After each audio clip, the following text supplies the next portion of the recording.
সুন্দরবনে জঙ্গলের পাশে একটি ছোট্ট গ্রাম ছিল। গ্রামটি অনেক সুন্দর ছিল। গ্রামের মানুষগুলি সহজ সরল এবং হাসি মুখরিত ছিল। এই গ্রামের এক প্রান্তে ছিল একটি প্রাচীন মন্দির, যেখানে বাস করতেন এক বৃদ্ধ সন্ন্যাসী, নাম স্বামী জ্ঞানানন্দ।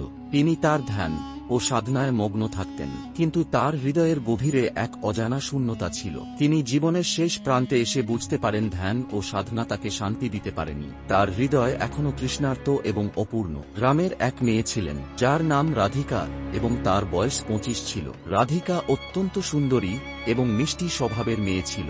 রাধিকা প্রায়ই মন্দিরে ফুল ও ফল নিয়ে আসত এবং সন্ন্যাসীদের সেবা করত। তার সরলতা এবং সৌন্দর্য স্বামী জ্ঞানানন্দর চোখে পড়ে যায়। দিনে দিনে তাদের মধ্যে একটি গভীর সম্পর্ক গড়ে উঠল। রাধিকার কণ্ঠস্বর, তার হাসি, তার উপস্থিতি স্বামী জ্ঞানানন্দর হৃদয়কে আলোড়িত করত। তিনি বুঝতে পারছিলেন না এই অনুভূতি। তিনি একজন সন্ন্যাসী, তার তো এইসব কিছু থেকে দূরে থাকার কথা, কিন্তু রাধিকার উপস্থিতি তাকে এক অদ্ভুত প্রশান্তি দিত।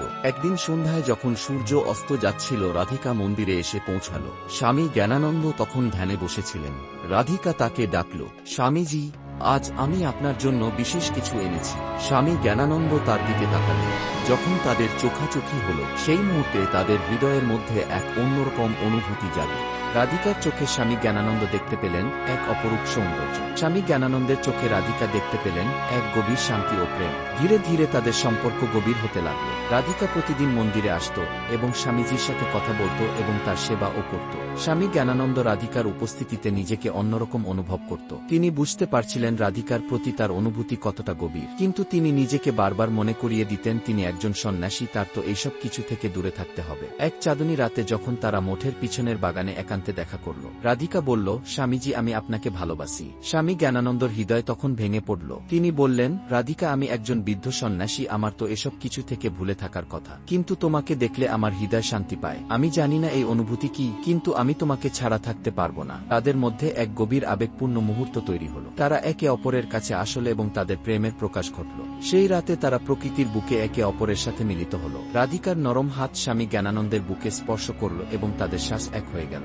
স্বামী জ্ঞানানন্দের হাত রাধিকার কোমরে জড়িয়ে ধরে এবং তারা একে অপরের কাছে আসে। তারপর তাদের দুজনের ঠোঁট মিলিত হল। তাদের প্রেমের সেই মুহূর্তে তারা সবকিছুর ভুলে গেলেন। স্বামী জ্ঞানানন্দের হৃদয়ে শূন্যতা পূর্ণ হল, আর রাধিকা নিজেকে এক অপার্থিব সুখের মধ্যে পেল। কিছুদিন পর রাধিকা বুঝতে পারল সে গর্ভবতী। সে ভয় পেয়ে গেল, কিন্তু স্বামী জ্ঞানানন্দের কাছে গেল। স্বামী জ্ঞানানন্দ তাকে বললেন, ভয় পেজো না রাধিকা, আমি তোমার পাশে আছি, আমরা একসাথে এই পরিস্থিতি মোকাবেলা করব। রাধিকার চোখে জল এসে গেল। সে স্বামী জ্ঞানানন্দের বুকে মাথা রেখে কাঁদতে লাগল। স্বামী জ্ঞানানন্দ তাকে সান্ত্বনা দিলেন এবং বললেন, আমরা একসাথে সবকিছুর মুখোমুখি হব। গ্রামবাসীরা যখন জানতে পারল, তখন তারা রাগান্বিত হল। তারা স্বামী জ্ঞানানন্দের এই কাজকে মেনে নিতে পারল না। তারা মনে করল একজন সন্ন্যাসীর এমন কাজ করা উচিত নয়। গ্রামের প্রধানরা স্বামী জ্ঞানানন্দকে ডেকে পাঠান। তাকে জিজ্ঞাসা করলেন, স্বামীজি, আপনি একজন সন্ন্যাসী, আপনার তো এইসব কিছু থেকে দূরে থাকার কথা, আপনি কিভাবে এমন কাজ করতে পারলেন? স্বামী জ্ঞানানন্দ শান্তভাবে উত্তর দিলেন, আমি একজন মানুষ, আমারও হৃদয় আছে। রাধিকার প্রতি আমার ভালোবাসা সত্য, আমি তাকে ছাড়া থাকতে পারবো না।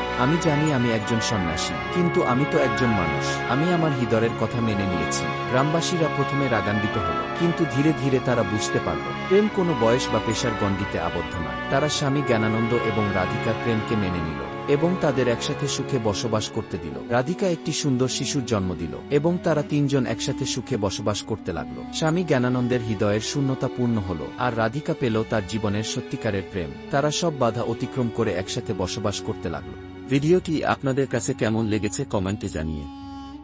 ভালো লেগে থাকলে ভিডিওতে একটা লাইক এবং চ্যানেলটিকে সাবস্ক্রাইব করে বেল আইকন প্রেস করে অল বটনে ক্লিক করে রাখুন। আপনারা কেমন ধরনের ভিডিও দেখতে ভালোবাসেন কমেন্টে বলে যান।